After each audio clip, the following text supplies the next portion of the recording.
What's happening, everybody? My name is Kevin, and today we're trying something a little bit different.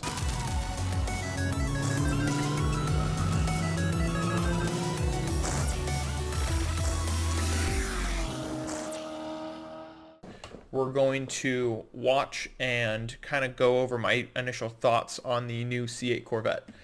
I was able to drive a base C8 convertible on the stock brake pads, stock alignment, stock all-season tires, which I believe are 540 tread wear.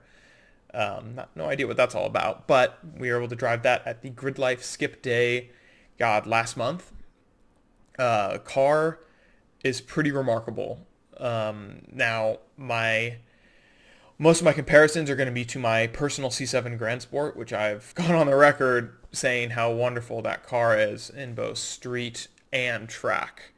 And it's a fantastic car. It's a 3LT with a manual transmission, competition seats, just a cherry of a car.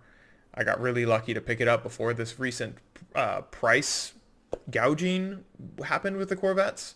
People charging double MSRP for C8s, and then somehow that trickled down to C7s and making them worth way more than they've really ever been. So a couple things to watch out for in the C8 video is watch how precise you have to drive this car. It will understeer at the limit if you do not know how to drive a mid-engine car. I think that's the fault of a lot of these journalists that drove it and immediately said, oh, it understeers, it understeers. Yeah, it's a mid-engine car. It's going to have some mid-corner understeer if you overdrive the thing. And unfortunately, that's what a lot of these journalists do, is they turn the car, they don't really wait for anything to happen, and they give it more steering angle, and it just pushes.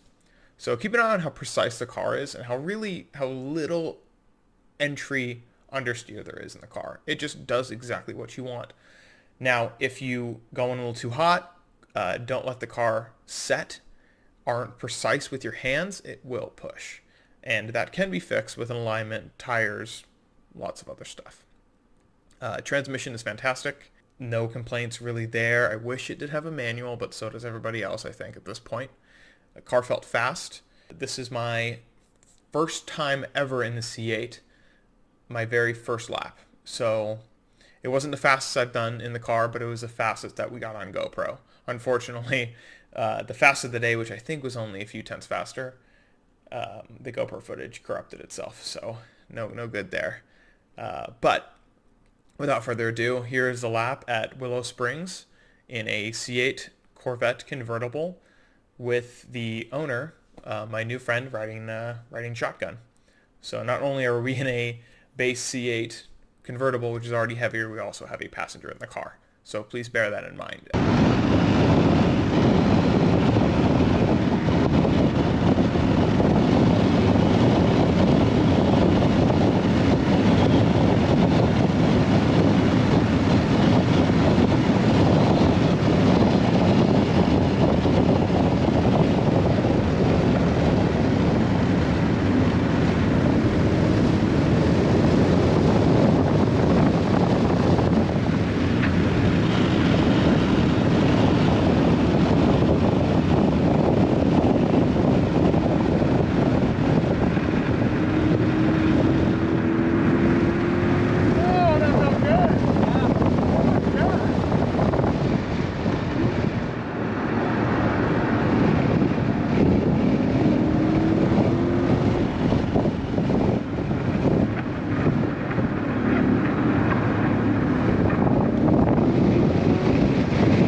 right, well, there it was. Hopefully that video helps a lot of people understand a little bit how the Corvette reacts on track.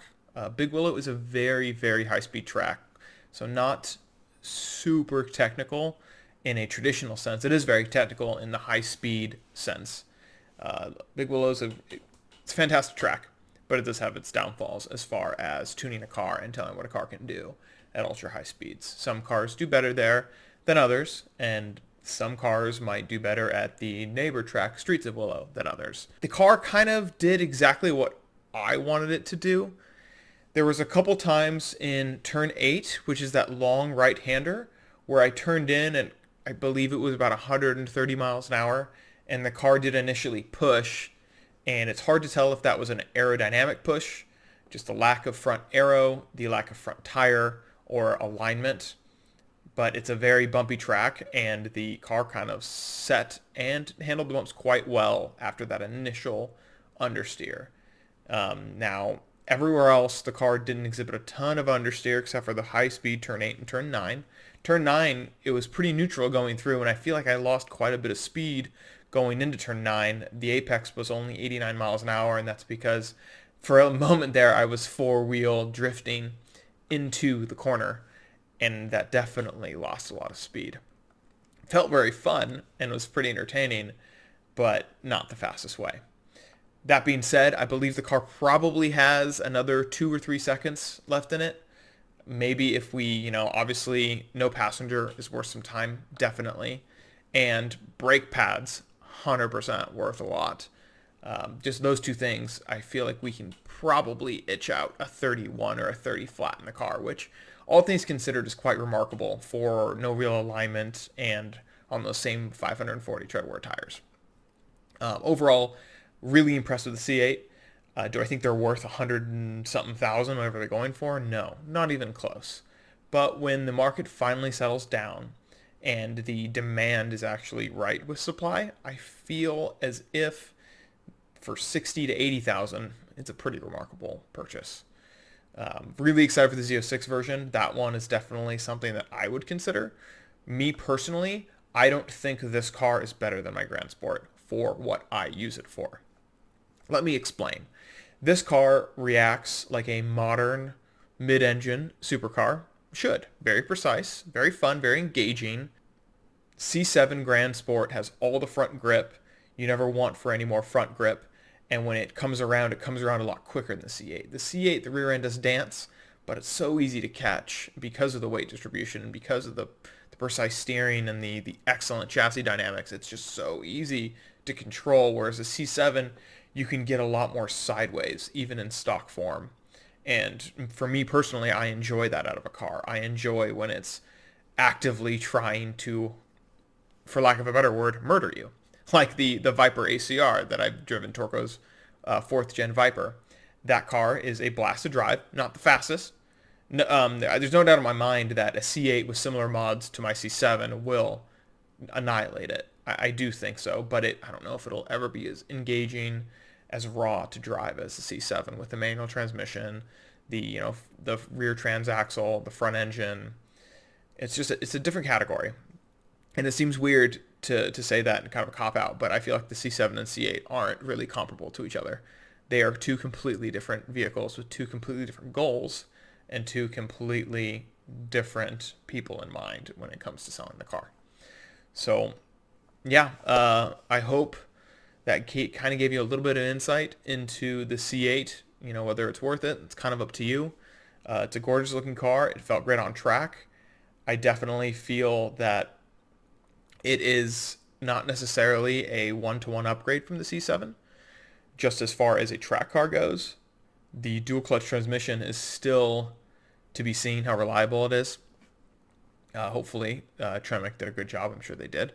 And we don't really know how it's going to react to modifications just yet. With time, we'll know more about the C8, but we probably won't see a ton of people in them until the prices go back down. So stop overpaying for C8 Corvettes, and maybe we'll see them more on track. But yeah, hope everyone enjoyed. If you have any other questions, or if you like this kind of content, please let me know in the comments below. If you would like to see more of this, please make sure and subscribe the video, leave a comment, whether you liked it, whether you didn't like it, whether you think my decorating in the my office is awful, whether I need less S2K challenge trophies behind me. I need to, yeah, I would love to know what I can do to be better for all you guys. Thank you for watching.